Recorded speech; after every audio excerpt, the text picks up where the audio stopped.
Chapter 1: How to Recognize and Cope with a Controlling Person. Are you currently dealing with someone who consistently makes you feel bossed around, emotionally drained, scared, and inferior? Do you constantly have to walk on eggshells around this person for fear that you may upset their fragile ego? If you do not give in to this person's one-sided demands, do they try to use every manipulative tactic possible to break you down emotionally so that you will give in to them? If so, you are probably dealing with a controlling, manipulative personality. Below are some vital tips on how to recognize a controlling person, as well as how to best cope with them so that you can regain your power and hold on to your identity. Moodiness. Controlling people are in a constant state of emotional distress due to the fact that they can't let go of past hurts and injustices. They have little or no capacity for forgiveness, which hinders their ability to move on with life.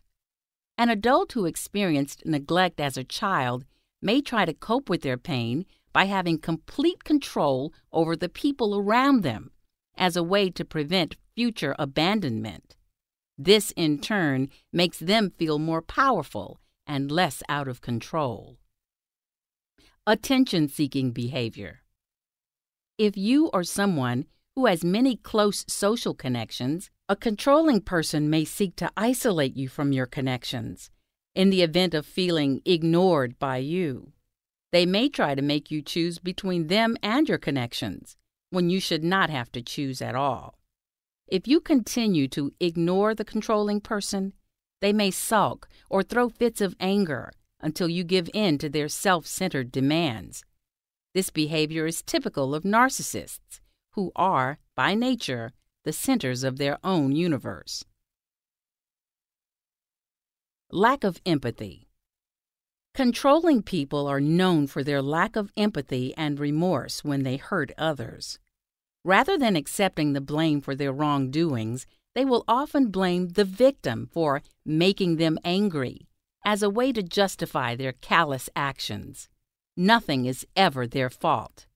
They rarely ever apologize, and if they do, it's usually so that they can attain something, like a good reputation or a job promotion. Defensiveness. Controlling people will often display annoyance or distrust when people seek to understand them. They will often become defensive when probed with questions about their character flaws. To question them is to challenge their authority in their minds. They want to be the ones asking the questions, not you. Backhanded compliments. Insecure people who are plagued with control issues will dish out snarky, backhanded compliments in order to feel better about themselves. These compliments are often given with a sweet and innocent delivery, but are actually intended to belittle the listener while confusing them at the same time. Examples of backhanded compliments. I don't care what your ex-boyfriend says. I think you're really skinny. Only you could make an ugly dress like that look good. It must be nice to be a stay-at-home mom while most of us have to work to put food on the table. You're not as dumb as everyone says you are. Your reality becomes distorted. You know you are being controlled when someone tries to distort your perceptions of reality by overriding your experiences and expressions. For instance, someone may insist that you hate your mother-in-law even though you actually get along with her quite well. Or maybe someone will tell you that you need to take a nap when you really don't. In psychology, the term gaslighting refers to the manipulative strategy that controlling people use to trick others into thinking they can't trust their own opinions, memories, and emotions. It is a severe form of psychological abuse that can leave victims with post-traumatic stress disorder.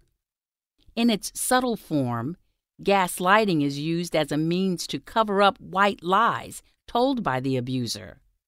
In its extreme form, this technique is used as a continual strategy to eat away at someone's self-esteem. The best defense against gaslighting is to trust your own judgment, meaning if something doesn't feel right, then it probably isn't. Examples of gaslighting. Someone makes a joke at your expense and then callously accuses you of being too sensitive to go along with the joke. A coworker exaggerates your on-the-job mistakes as a way to damage your reputation at work. Someone tries to convince you that you have emotional problems that you really don't have, so that you will feel crazy. How to deal with controlling people. Firmly tell your abuser that you will no longer be controlled by them. While doing so, don't allow the abuser to change the subject or blame you for their behavior. Give your abuser specific examples of how they are too controlling. Assert the fact that you are an adult and are capable of making your own decisions. If you feel a one-sided argument coming on, just walk away. This will let the abuser know that you no longer intend to engage in an argument that leads nowhere. Don't let the abuser's problems become your problems. Let them clean up the mess they've made in their lives. If you have made plans in advance, don't let the abuser change those plans. Focus on the people who support you and make you feel good about yourself. This will let the abuser know that you have options and don't need to rely on them as a sole source of enjoyment. Most importantly, if your efforts to reconcile your abusive relationship or friendship do not improve your rocky situation, then it's best that you walk away from the person entirely. Take a stand. If you are a soft-spoken person who generally has difficulty in the area of setting healthy boundaries, then you have probably dealt with the harsh reality that your good nature is an easy target for bullies who seek to exploit your weaknesses. Once you develop more self-confidence, you can fearlessly ward off any negativity that controlling people put in your path.